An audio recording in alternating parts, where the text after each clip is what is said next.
Hello, everyone, and welcome to What Fresh Hell Laughing in the Face of Motherhood. This is Margaret. And this is Amy. And today we're talking to Hari Kondabolu. He is a stand-up comedian that is praised as one of the most exciting political comics in stand-up. And he's just released a brand new comedy special, Vacation Baby, which is available now for worldwide viewing on YouTube. Welcome, Hari. Oh, thank you so much for having me. So tell us off the bat how old. You have one child, is that correct? Yes. He's almost 3 years old. This August, he'll be 3. Oh, gosh. Well, we greet you from the future, and we think of you with all respect. Thank you. Thoughts and prayers, really, because is 3 the hardest age? I think it might be. It's up there. If I had to pick like 3 top hardest ages between 0 and 18, 3 would definitely rank.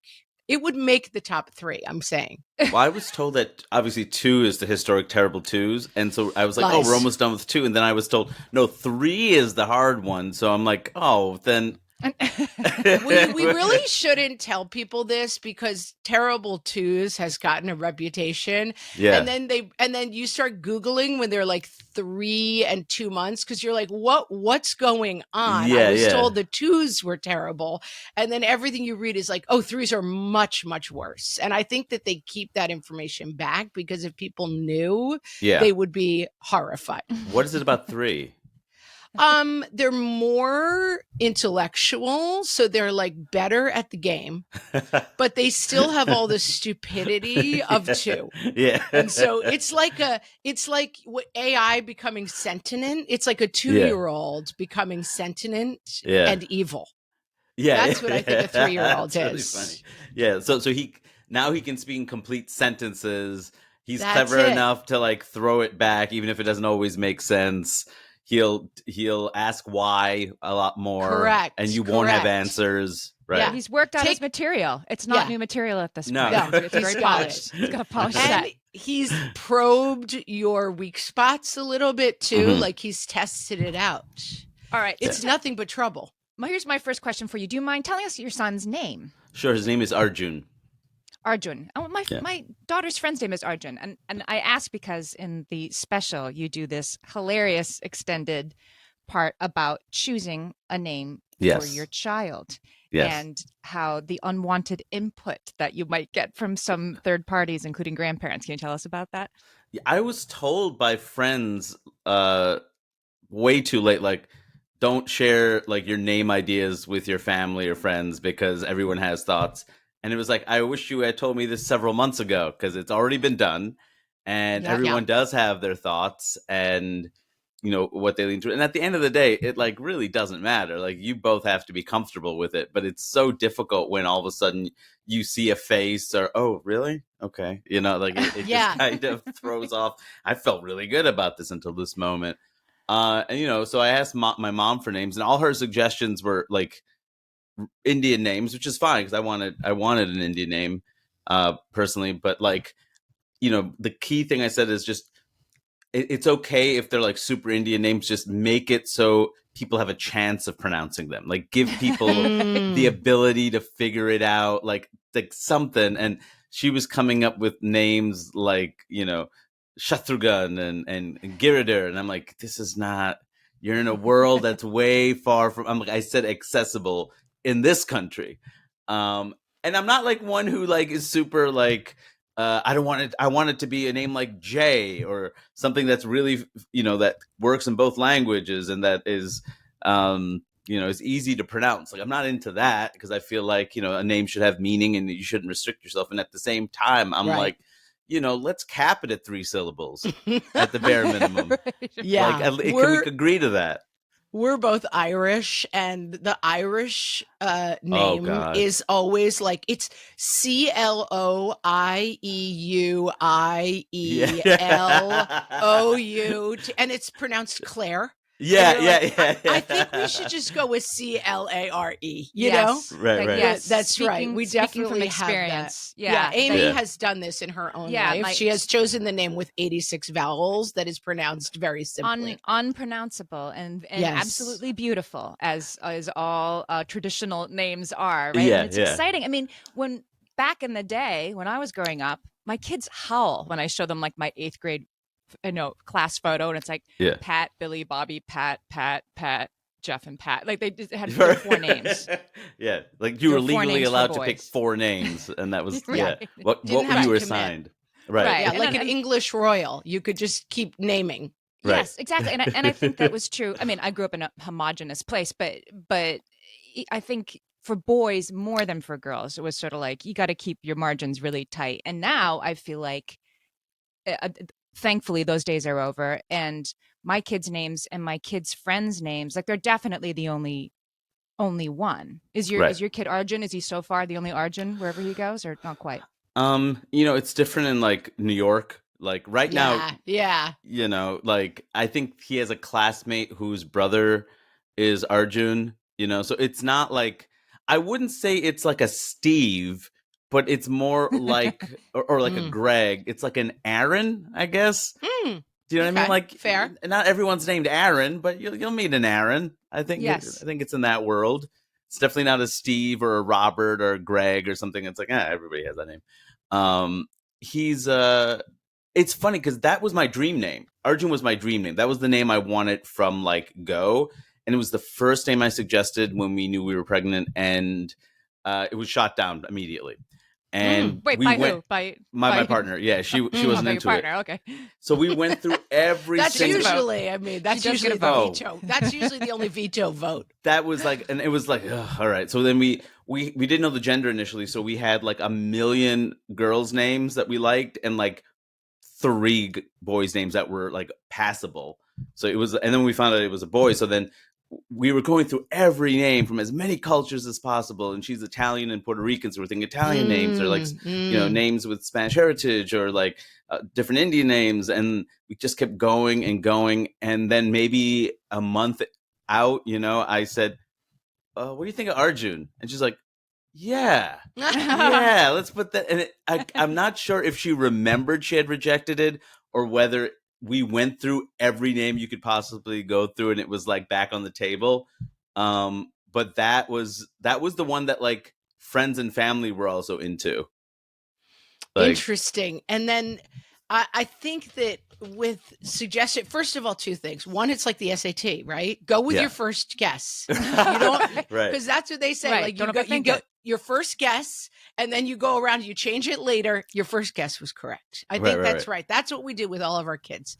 I was like, how about this name? I will say my husband is a go along, get along guy. He was like, that's fine. I could have suggested it. There was no... That's not true. I tried to get a Finbar, and he did draw the line at Finbar. He was like, I'm not having a kid name. Finbar. Is Like that is that another Irish? It's Go an by Irish Finn? name. It would be short to Finbar. Finn, I'd imagine, right? It's Finn, yeah. Yeah. And so I wanted a Finbar. He would not go with Finbar. He was like, I don't understand what that even is. It doesn't sound like a name. It sounds like a strange thing you yell when you. It sounds like something made of chocolate. Yeah. Yeah, Finbar. And Yeah. a board game when you like get 5 in a row. Yeah. Finbar. Right. Yeah. No, he wouldn't go with Finbar. But the other thing is, yes, like people definitely with names, they will say insane things about a name that you chose. Yeah. And they'll be like, oh, that's a serial killer name. And then if you choose that name for the rest of your life, you're looking at them at the family reunion being like, you're the one who thinks my kid's a serial killer.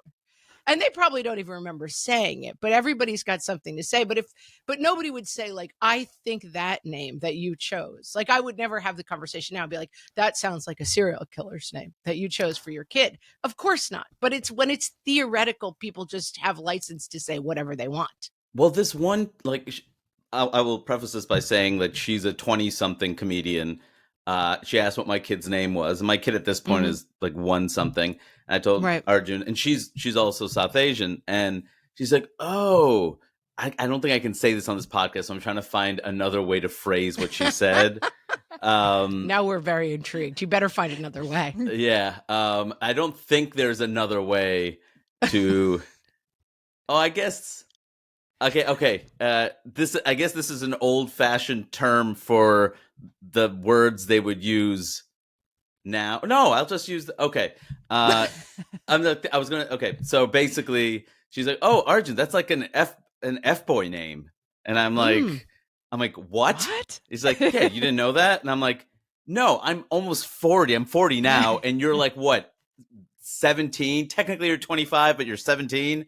So like you're telling me, because it was such a like, here's a bit of advice.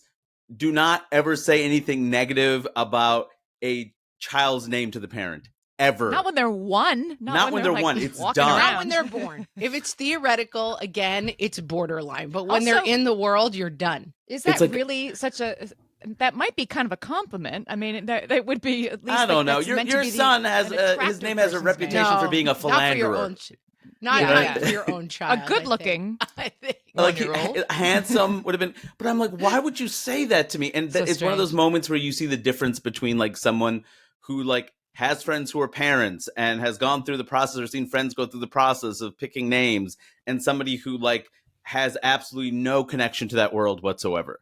And it's completely disconnected. As I used the phrase, no one would do this, I forgot to put the asterisk over the age of 25. Yes, right. Correct. You forget that the youngs will do many things. But stand-up comedy. Go ahead, Hari. No, it's just so funny just because it's like, I don't think I understood that adulthood for me really started with having the kid. Yes. And it's funny because up to that point, I really felt like an adult. I'd pay for everything. I live by myself. You know, I have a stable career. I'm this, and this. And then you realize, oh, no, you're an adult when you're not number one anymore. When there's some, like, she could have said anything to me and I would have been fine about me. The second she mentioned my kid's name in any way, I was like, this person is no longer on the list of people in my life that I care about. Immediately. Yeah. I want to talk a little bit more about the dividing line between adulthood before parenthood and adulthood after. We'll take a quick break. We're talking to Hari Kondabolu. He is the host of the new comedy special, Vacation Baby. So, Hari, I'm curious about adult life before kids and after kids, particularly in the comedy world, which Margaret and I both sojourned there for a while, becoming parents ourselves, maybe not as recently as you have. It is not a I was going to say a child-friendly space. It's just not a kid-having space for large part. Did you find that? Were you first among your friends in some ways? It immediately changes how your colleagues and the audience views you. The second you talk about having kids, let's say on stage, you have a bunch of people that don't have kids, right? All the 20-somethings, it's funny, if the 20-somethings are more in the perspective of the child, right? Because even if I'm talking about a 3-year-old, that is closer to their experience and being a parent, you know? Right. And they'll say, my sister has a kid. I'm like, it's not the same thing. Like, it's not the same thing. Or like, God forbid, they'll say, no, I have a dog and it's like my baby. Every time I hear that, I'm like, look, if you want to call yourself a furry daddy or a furry mommy, that's perfectly fine.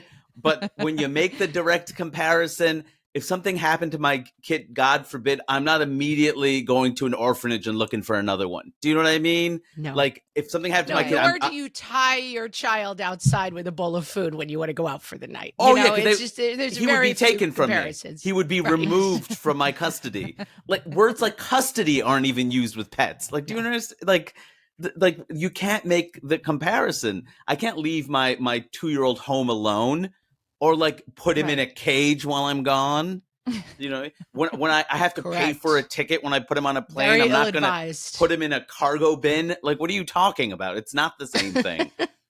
I mean, every time I hear that, like, it's similar maybe for the first year when the kid is there's very little communication. The kid's pooping and crawling and is basically like every little baby animal. But as soon as the kid is starting to put some thoughts together, it's like, we're out of that.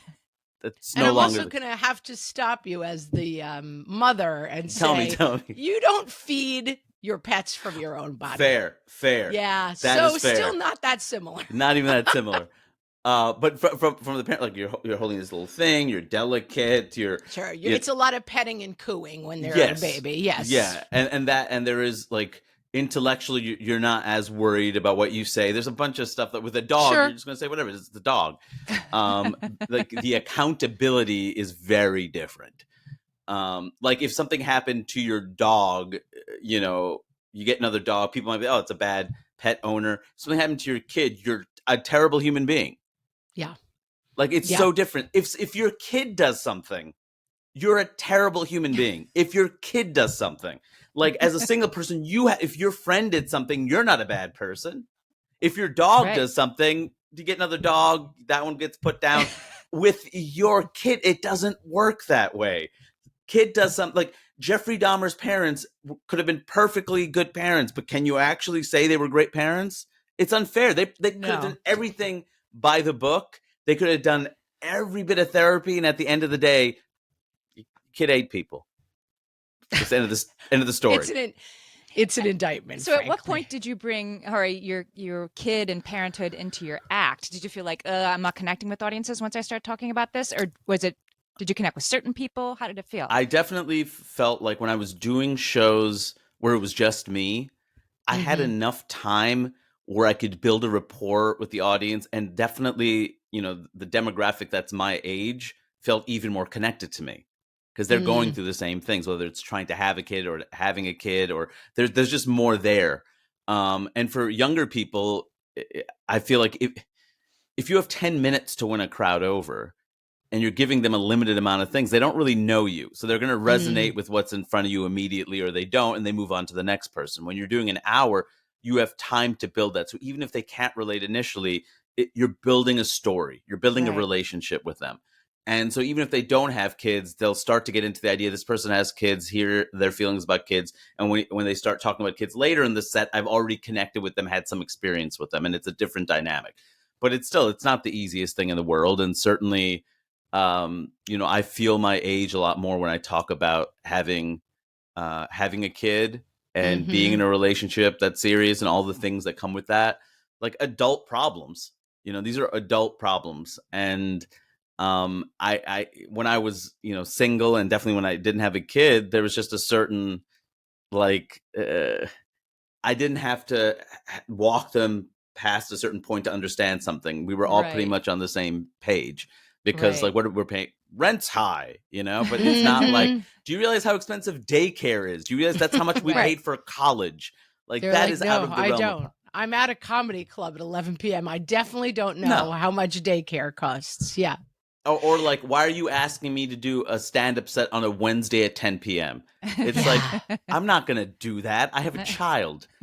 Even if you're asking me to do a set during the weekday, somebody has to watch the kid. I got to check in with my partner. So I can't. Can you let me know in the next day whether you can do the? No, I got to ask my partner. I got to see what her schedule is. I got to figure out if we can have childcare. And then I got to figure out if I have to get a babysitter, is $50 an hour enough to justify the $10 you're about to pay me for 10 minutes. Yes, exactly. These are things that don't get accounted for when you're in your 20s. And then as a comic, it's like you obviously draw a lot of what you talk about from your life and your day-to-day life. And so what is that algorithm like in terms of like, okay, what happens to you on a day-to-day is probably pretty dominated, like most people, by your 3-year-old. Yes. And figuring out like how to talk about that and, how to figure out how to talk about that, but not talk to people who are like, this is completely foreign to me. And even if it's talking to people that it isn't foreign to, how do you do something that hasn't been said before and that isn't hacky and isn't expected from a quote unquote dad comic? How do you avoid being a quote unquote dad comic and just a comic that children is part of their set? I mean, right after I started going back out on the road, like March 2022. I don't know why I'm saying 2022. But like I planned to record an hour, and I told myself, I have 2 years of stuff to talk about here. And the set I was working on before the pandemic, we'll put that to the side, because the thing that's important is the pandemic happened. I had a child during this miserable time, and it's the greatest thing that ever happened to me. And to ignore that is me being a bad comedian. And regardless of who gets it and who doesn't, this is a necessary document I have to put out of this stage in my life. And so, I had a ton of stuff. I had hours of writing, but to discover what was something that was original and what was something that every parent goes through that has been talked about to death, it was especially hard because I wasn't around a bunch of like parents and future parents. Because of the pandemic, we were separated. There were no classes where we're meeting other parents. There isn't walking around and seeing a pregnant couple. There wasn't like going to the hospital and talking to doctors and we're both there. It was very remote. And so like a lot of the stuff where I'm like, this is a common experience, I didn't know. or this is a thing that every parent comic talks about. I didn't know. So I had to discover what was still my voice, what was still original, what was something that only something through my lens could give you. And that took a while, to figure out what that was. How do you still be cynical about the world yet have hope because you love this child? And figuring out that space was really hard. How do I talk about race in this context? And it was like talking about like Tucker Carlson talking about the white minority and people of color taking over. And for me, that resonated because it's like, are you talking about my kid? Are you talking about like interracial couples like me and my partner? Like it hit me in a way that was so much deeper than just morally wrong. You're hurting my heart. You're hurting my family. And so the rage that comes out there is like the rage of a parent and of a son and of a partner who has this world and is excited about creating it with somebody. You're hurting that, and that hurts me. And so it's also like talking about things from a very new point of view that maybe subject matter I've talked about before, but it's coming from a different part of the body. Yeah. And it's coming out, which is the great thing about comics. It's coming out somehow as like universally funny and connected, know, which I think is the gift. We are talking to Hari Kondabolu, and we will be right back.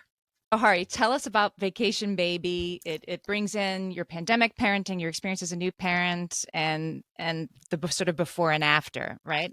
I mean, it was a special, like, I feel like I had no choice but to make. Like, what am I going to talk about after the pandemic and having a kid? Am I just going to talk about the world as if that never happened? And, having a child during that period was so bizarre because it's like you're surrounded by death and all of a sudden you bring a child into the world. And, there's a part of me that feels this incredible guilt about it because, when people talk about 2020, it's always with this sadness. And when I talk about it, it's like best year of my life.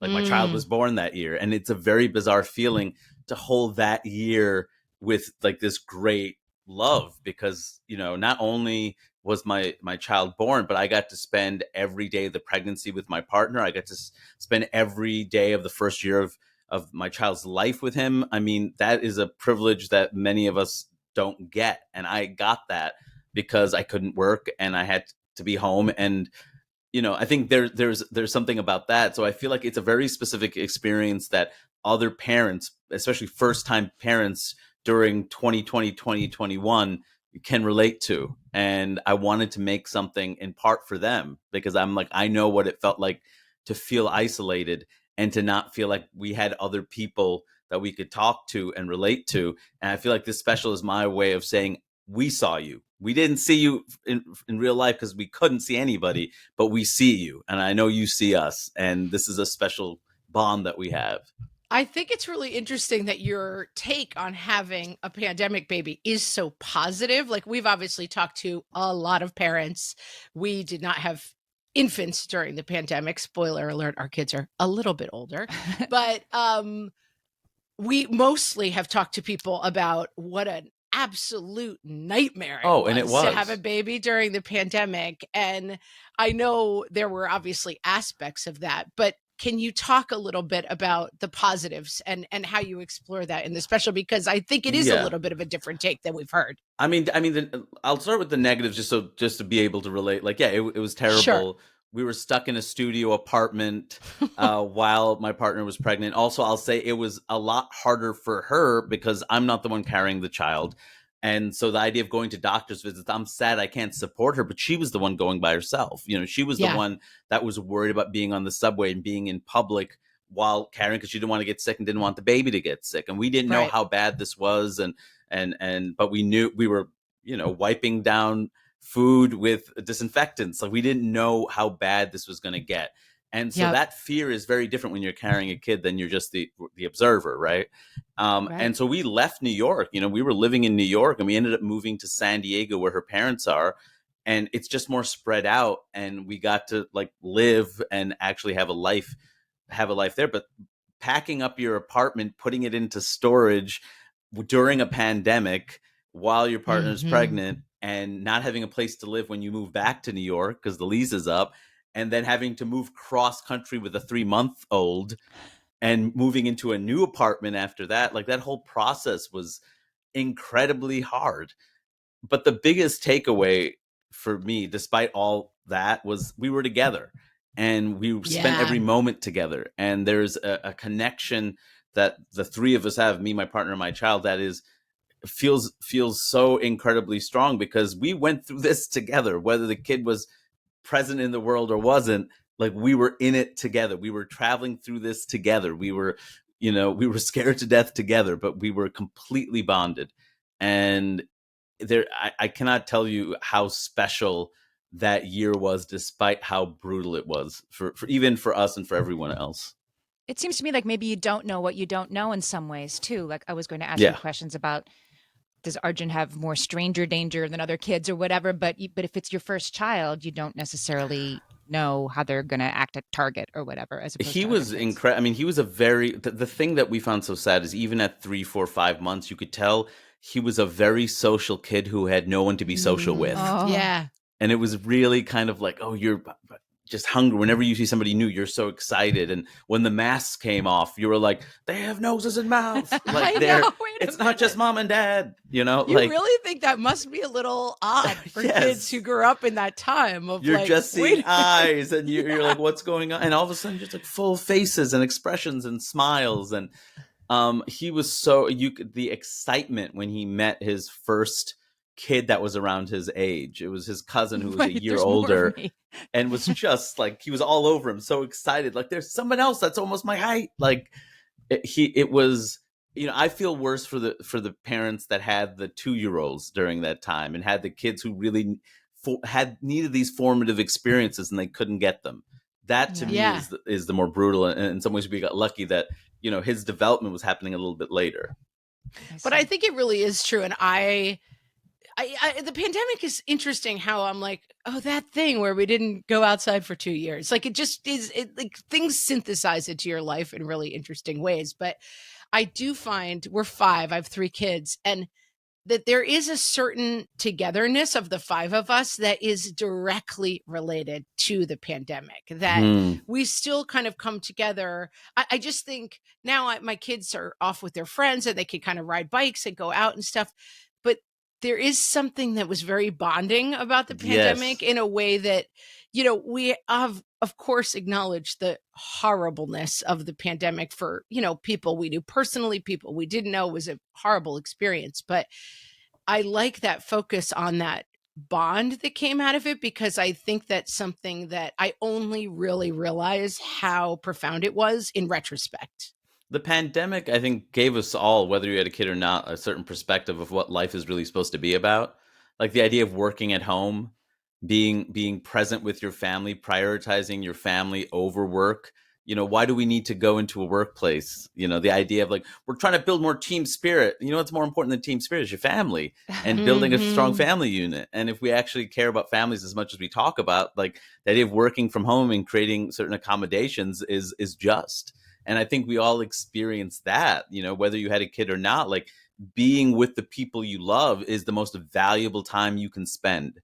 And it's obviously awful how we got there. But I think for a lot of us, it's like, I don't want to go back to the way it was before. This is a lot healthier. I don't want to have to travel hours at a time to and from work every day when I don't need to. And that's another 2 hours with my partner, with my child, with my parents. Like, that time is super valuable. And we felt it.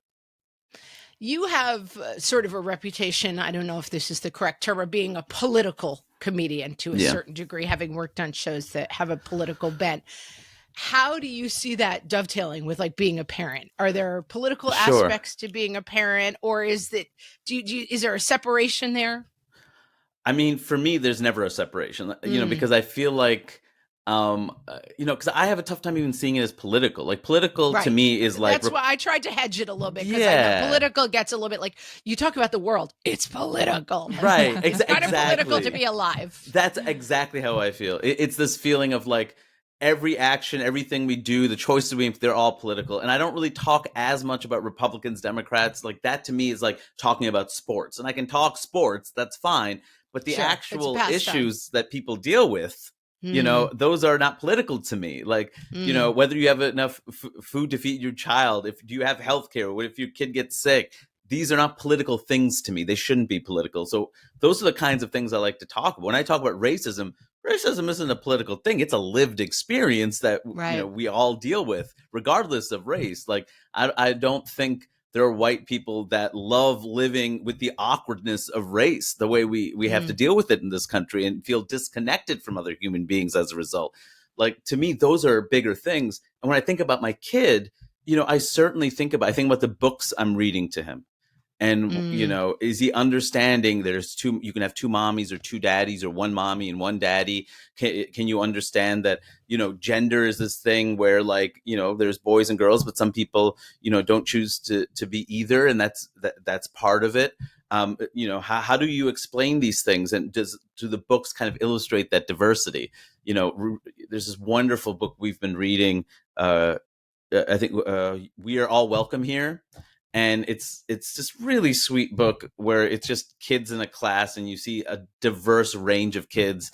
And I'm showing him like that's a headscarf, and that's a turban, and there's a kid with glasses, and that's somebody without. And I want my kid to understand that the norm that you're going to see is not necessarily going to be reflected in all the media you watch, but this is the norm.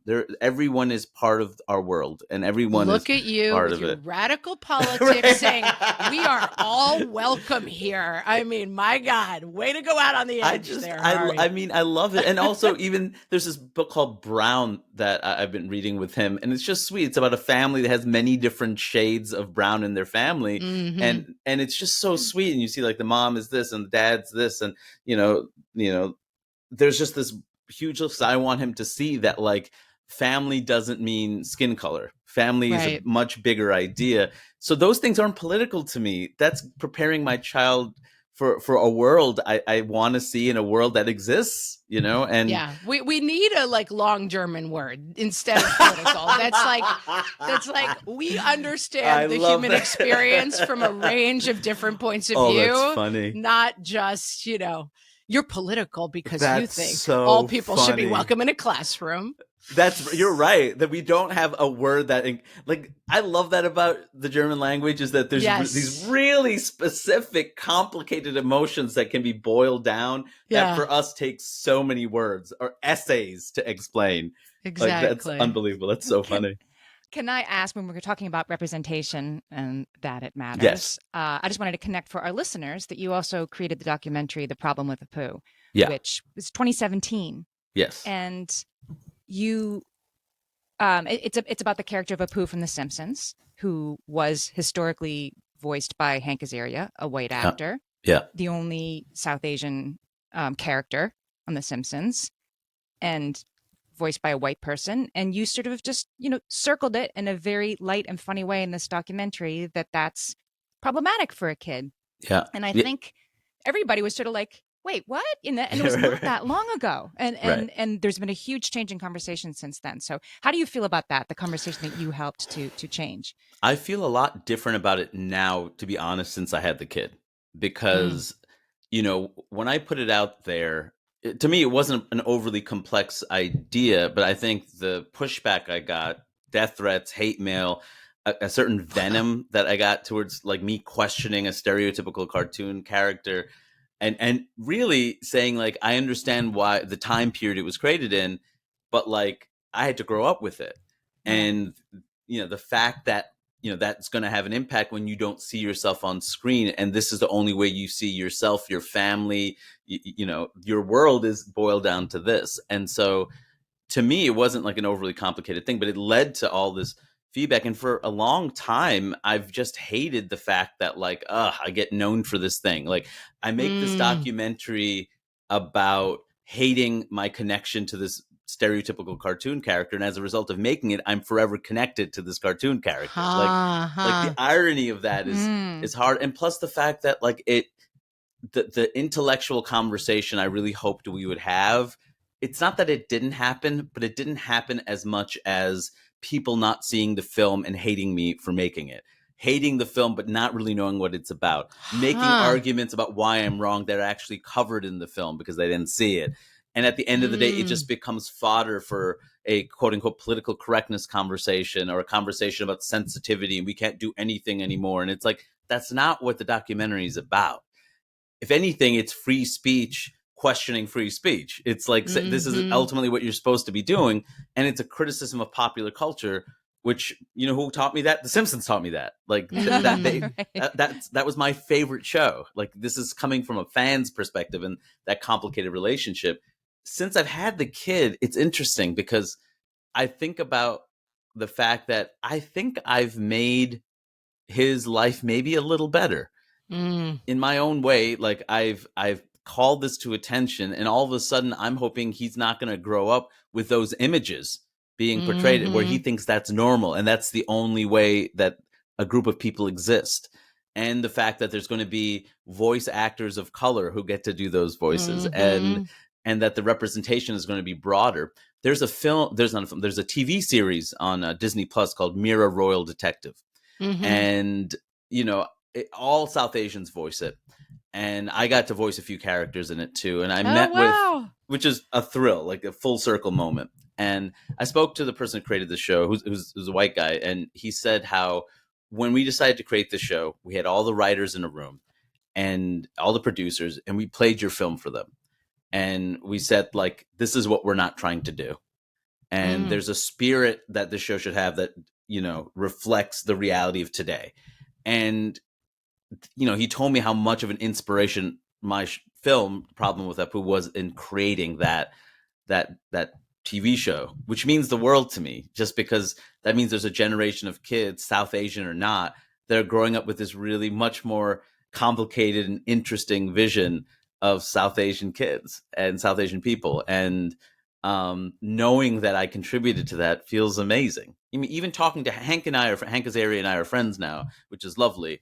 And Hank telling me, you know, on The Simpsons, the characters of color are now voiced by people of color, and their backstories have gotten more interesting and complicated. And that's because you gave people a reason to. You forced the issue.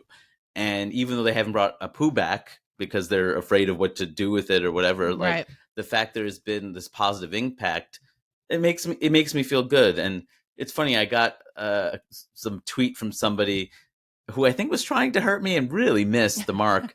Said, that's a lot of tweets. That's a lot of it. It's like, you know, how are you going to explain to your kid how you ruined The Simpsons and the Apu character? And I'm like, first of all, my kid's not going to know what that is. First of all, The Simpsons is not going to, like, kids today don't know what The Simpsons is. So one. Two, I think he's going to be proud, like, at the end of the day, because I don't think I'm wrong. And I'm pretty sure society is going to go in that direction, just as it did with Amos and Andy and every other stereotypical piece of art we put out, and then realize, like, maybe wasn't a good idea. I'll take the over-under on your kid at 20 being like, Dad, you really messed up The Simpsons. I don't think that's what it's going to be. It's like the what it makes me think of, because we talk to, you know, so many parents, is like, you're coming into a very dad perspective on life as opposed to like a non-dad perspective. A parent perspective on life is really about legacy. It's really about the long game. And you're moving away from like what we have all had, which is like the young person's perspective on life, which is like, what does my week look like? How did what I do affect this week? Yes. Because the dad game is a long game. The day-to-day looks different. I mean, it's not even about...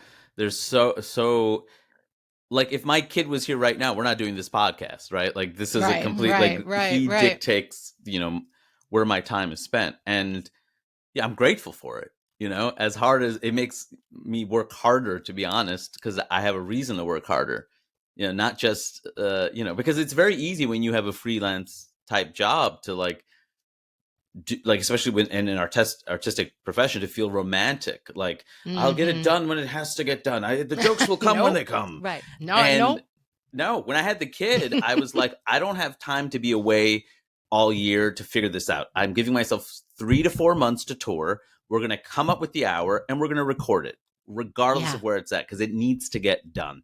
And that's something I never would have done without a child, because I know the most valuable time I could spend is with him. And so I need to drive myself as hard as I can when I have the time. And also, like, make sure my partner is okay with, like, hey, this is going to be a rough 4 months.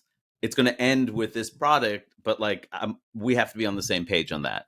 Right. And it's a lot, but you know what? Completely worth it. Completely worth it. We've been talking to Awesome. Hari Kondabolu. His stand-up special, Vacation Baby, is available on YouTube right now. It's absolutely hilarious. We'll put the link in the show notes. But Hari, tell our listeners where else they can find you on the internet. Sure. There's also a longer version of Vacation Baby that I put out. That's 25 minutes longer with more jokes and stuff I didn't put into the YouTube special. So if you want to support my work, the YouTube special is free. But if you want to support the work, you can go to Bandcamp, and it's $12 on there. No pressure. I realize there's a free option, but just remember, I am the father of a small child. No pressure, but there is a 3-year-old who needs food involved. Yeah, and daycare is very. We'll put music under this. We'll put sad music under this part. Right. You know, I could raise him in front of a television, but I wanted him to go to daycare. And that's not what we want for him. So, but I'm just saying, it's there. Other than that, Hari Kondabolu and on Instagram and Twitter and all the different socials. And I really appreciate you both having me on. It really also is nice to talk to other parents. It's still a treat and a privilege to me to have other parents to talk to. So thank you. Awesome. So nice talking to you. Thanks. Yeah. Thanks, Hari.